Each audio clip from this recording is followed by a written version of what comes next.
What's good, y'all? Bam destroys Sonny Edwards. 10th round stoppage. Another great win for Bam Rodriguez, who's been putting on and becoming a bigger star in his past 4 or 5 fights. Sonny Edwards, he put in some good work. He used limited movement. And then as Jesse Bam Rodriguez went to wearing down on him, he tried to move more and more, and then Bam was able to cut the ring off on Sonny Edwards. Sonny Edwards didn't have the power, he didn't have the reach to keep Bam off of him, and that played a huge part into this domination victory. Sonny Edwards was one of the best opponents Bam Rodriguez could get right now, and he showed up and he showed out. He's from Texas. He does have a chance to becoming a star. Because he's in the right market in the zone. They've been, promoting people kind of decent the past couple years. So Bam Rodriguez could become a superstar. It's hard to become a superstar in those lower weight classes like that. But hey, he's delivering knockouts in his biggest fights. So knockout sell. Bam Rodriguez is, somebody to watch for real. He be in exciting fights.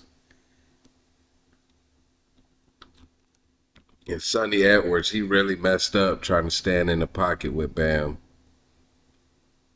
Was able to pick him apart without getting hit too much, using his long reach, getting in there, cutting off the ring a little bit.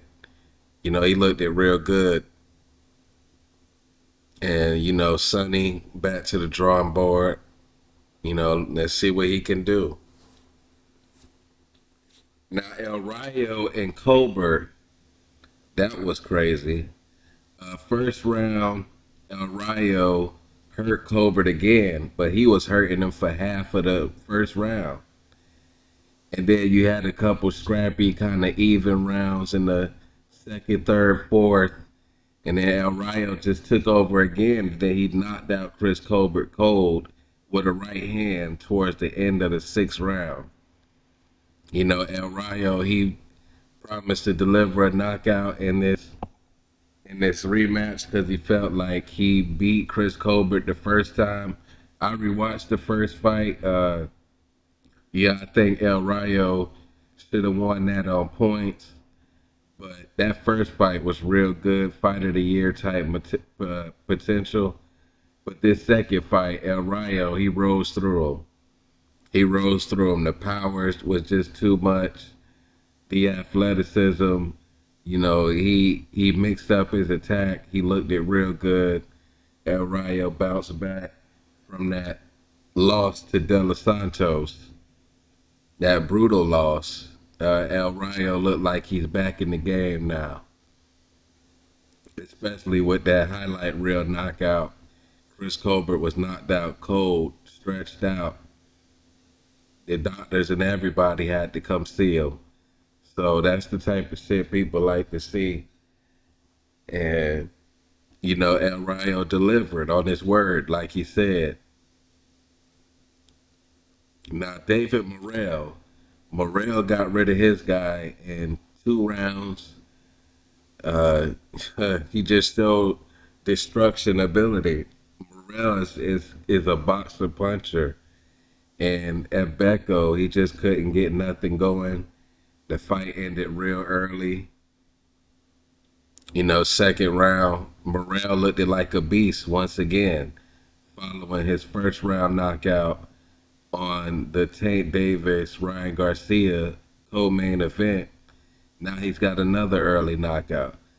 It's kind of hard to find him better opponents than what he's facing, man, because nobody's trying to get beat up for that low pay. David Morrell's not a huge draw right now. So People in there getting their ass kicked for 50,000 to 100,000. You know, he can't offer you too much. So it's hard to see him getting the plants and the Christian and Billy type fights. David Benavidez, you know, there was a point in time where he was calling out Benavidez relentlessly. And, you know, I just don't see Benavidez fighting him before getting that Canelo fight because in that Canelo fight, Benavidez can make like 20 times more money than fighting David Morell right now, who's 10, 11, and 0. Uh, you know, he's very unknown, but he's like arguably he could be one of the most talented fighters at 168. He's a monster. You know, it's gonna be monster versus monster when Benavidez and Morrell cross paths. But I think if they both keep winning, especially if Benavidez beats Canelo, especially in a dominant fashion, he got to see Morrell. Both of those guys are very big. They look like they could be moving up to 175 soon. So maybe they meet there. We'll have to see. But that's a super fight in the making. But you know how it is when you got your tough 50-50 type opponent. You go get that money first. And we need Benavidez versus Canelo to move the division on, pass the torch. Or if Canelo can beat Benavidez, you know, that'd be one of his greatest victories.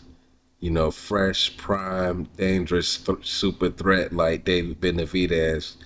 Canelo would be on, you know, the Mount Rushmore, especially for the Mexican fighters. You know, they say he's already top 2, 3. He beats Benavidez, knocks him out. He's definitely gonna get a lot of votes for number one.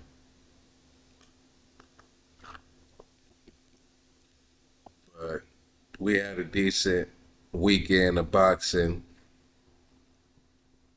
Then with Saturday's fights on Friday, Jake Paul with the first round knockout, but my focus was on Shadeja Green versus Franchon Cruz Dezern.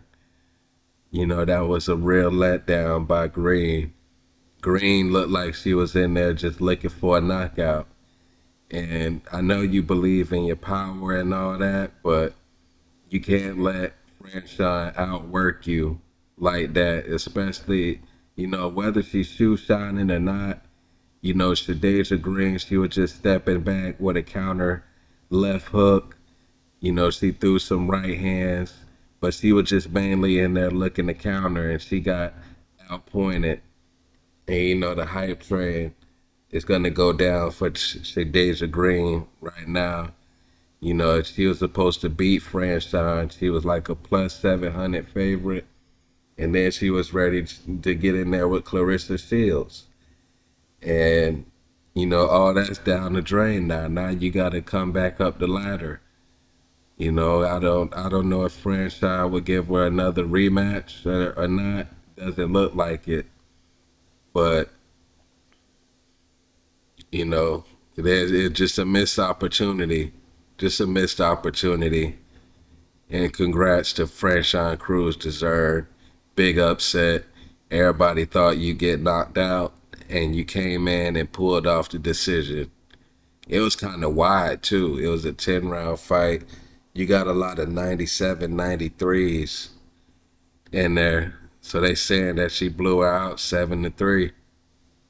You know, Green landed some hard shots, some good counter shots. You know, that you thought hurt Franchon, but she just never got hurt and kept pressuring her, winning them points. But that was a good fight, too.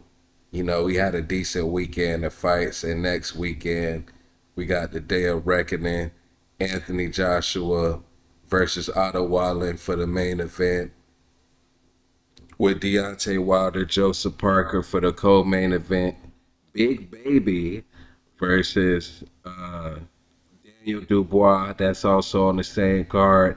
the opener is Bivol. That's kind of a stat card. You just wish that, Joshua and Wilder would be fighting right now, but they say it's in the contract that if they both win, that they'll be fighting each other in March, early March, probably around the 9th or something that I seen. But good weekend for boxing.